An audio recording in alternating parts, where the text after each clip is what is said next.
শুভ সকাল বন্ধুরা। আমি এই মুহূর্তে চলে আসছি আমাদের গ্রাম বানকাটি গ্রাম, নাজিরপুর উপজেলার পিরোজপুর জেলার মেঠো পথ দিয়ে হাঁটতেছি বাড়ির সামনে দিয়ে। একটু ভোরের বাতাস লাগানোর জন্য গায়ে দেখতে পাচ্ছেন আমি নদী রাস্তা, বাড়ির সামনে নদী রাস্তা, নদীতে ভাটা পড়ে আছে, কচুরিপানাগুলো ভেসে যাচ্ছে। আর আকাশে দেখেন ভোরের সূর্য কেবলই উঠেছে, সূর্য লাল টকটকে করে উঠছে। এই দেখেন নদী রাস্তার দুই ধারে সারি সারি গাছ দেখা যাচ্ছে।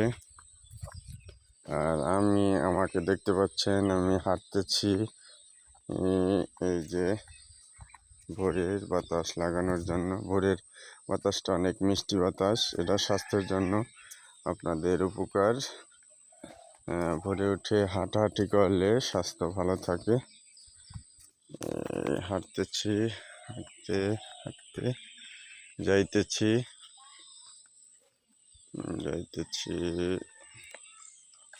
যেতে যেতে আপনাদেরকে দেখাবো আমি বাড়িতে থাকার সময় প্রায় অনেক দিন আগে একটি বট গাছ রাস্তার ধারে রোপণ করে গিয়েছিলাম আমরা 3-4 জন মিলে। বট গাছটি প্রায় 2 যুগ হয়ে গেল, সেটা আমি আপনাদের দেখাবো। আসুন, ততক্ষণ আমাদের সাথেই থাকুন। এই যে সেই বট গাছ খালের পাড়ে লাগানো হয়েছিল। বট গাছটি অনেক বড় হয়ে গেছে, 2 যুগ হয়ে গেছে। সরকারি রাস্তার পাশে এটা লাগালাম। দেখুন তাদের অনেক শিকড় হয়েছে 2 যুগ বসে। ডালগুলো ব্রিজটা করার সময় অনেকগুলো ডাল কেটে দিয়েছে, তাই গাছটা একটু ধাক্কা খেয়েছে। এই দেখতে পাচ্ছেন আমার ছোটবেলার শৈশবে কাটানো দিনগুলির সেই প্রাথমিক বিদ্যালয়। এটা নাজিরপুর উপজেলায় বানকাটি গ্রামে অবস্থিত। দেখতে পাচ্ছেন, আপনাদের আরও আমার সাথেই থাকুন আর দেখতে থাকুন যে আমার শৈশবে কাটানো সেই গ্রাম। এই যে আমাদের একটা পিচের রাস্তা ভেঙে চুরে গেছে, এটা মেরামত করে না বহুদিন। তারপরে এই যে মাঠ, আমার শৈশবে কাটানো মাঠের দিকে যাইতেছি। শৈশবে কাটানো মাঠ দেখতে পাচ্ছেন, মাঠে সবুজ ঘাসে ভরা, সবুজ আর সবুজ, চিরসবুজের মাঠ আমাদের এই মাঠে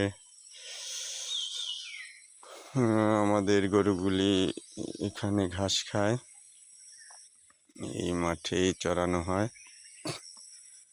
আর ইতিমধ্যে আপনাদের একটি গাছ দেখাবো, যে অর্জুন গাছ। এইটা হইলো অর্জুন গাছ, এটা একটি ঔষধি গাছ। এই গাছটার ছালটা খেলে অনেক উপকার হয়। এই যে গাছ, অনেকগুলি গাছ আছে অর্জুন গাছ, এর ছাল খেলে ক্যালসিয়াম পাওয়া যায়। অনেকে এগুলো খায় শরীরের ক্যালসিয়ামের ঘাটতি পূরণ করার জন্য। ছাল দেখা যায় এক সময় থাকেই না, উঠিয়ে নিয়ে যায় সবাই। কেমন লাগলো আমাদের গ্রাম কমেন্টে জানাবেন। চিরসবুজের মাঠ, ধুধু করা মাঠ কেমন লাগলো সবাই জানাবেন। থ্যাংক ইউ সো মাচ বন্ধুরা।